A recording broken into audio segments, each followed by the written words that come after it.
Hello, Scorpio, Sun, Moon, Rising, Venus. This is your reading for the month of April 1 to 15, 2025. Let's take a look at your overall energy. Okay, you have the Eight of Swords in upright position. I feel that uh, you are being trapped or um, hindi kayo masyadong makagalaw. May pumipigil sa inyo. Siguro marami kayong responsibilities.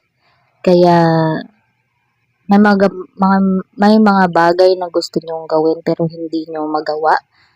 Dahil siguro kulang sa oras, kulang sa financial, ganon. Or merong mga tao na pumipigil sa inyo or hindi kayo sinusuportahan sa gusto ninyo. May nafe-feel din ako na yung iba sa inyo hindi pa siguro handa to take a leap of faith into something, to take a risk, to change your environment, parang ganon. Hindi pa kayo handa at takot kayong sumubok. Siguro may mga business ideas kayo pero nagdadalawang isip kayo kung sisimulan nyo ba o hindi.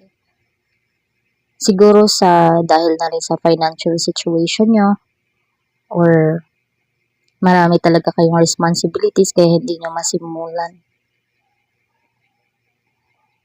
Hindi din kayo supported ng mga tao sa paligid nyo. Yung number one na kalaban nyo is yung mindset nyo. Kaya medyo takot kayong sumubok. Ganun. So, ito yung reading nyo sa first week of April.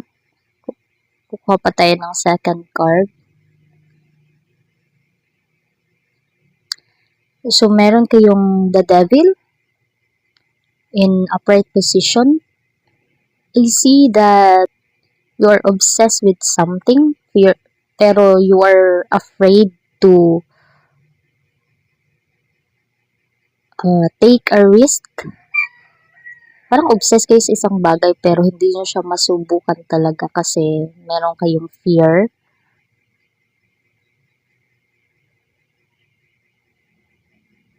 I also feel that medyo stress kayo. Siguro overwork kayo.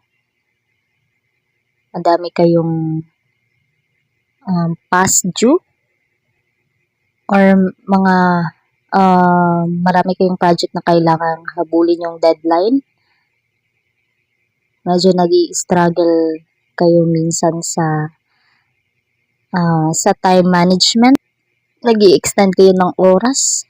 May nafe-feel din ako na medyo struggle din yung financial situation nyo. Siguro may mga bagay na kailangan yung pagtuunan ng pansin. Nafe-feel ko din na medyo nasa isang career situation kayo or sa isang industry na maraming tao na toxic or yung mismong job nyo is nasisense ko na medyo toxic yung surroundings kaya ganun. Medyo stress kayo, overwork. Minsan underpaid, ganun. So, kuha tayo ng Mystic Forest Oracle cards from your angel to guide you this April 1 to 15, 2025. Angels, what's your guidance for Scorpio this coming April 1 to 15, 2025? Make room. Create space to welcome positive change into your life. Let go of everything that doesn't align with the future you are creating. So, sabi dito, make a room daw. I see that you're in a very challenging situation. Maybe sa inyong mindset, sa inyong fear of change, fear of going out into your comfort zone. You do have your stress, your overworking, toxic environment, not supporting your ambition or goals. So, ang sabi dito, make room daw, create space.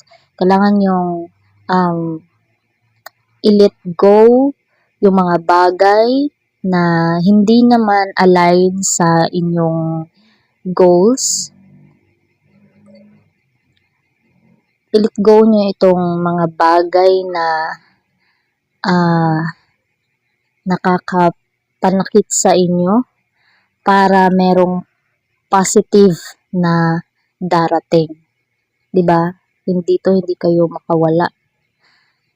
Tapos nandito pa kayo sa isang toxic environment, toxic situation. Tapos parang punong-puno na kayo dito at wala nang paglagyan ng positive energy. Kaya ang sabi ng oracle card ng universe, make room daw. Let go of those things that no longer serve you para may bagong energy na papalit. Positive change daw. Welcome positive change into your life. Okay? So that's your reading, Scorpio. Take what's resonate and leave the rest that are not. Follow, comment, share, and subscribe.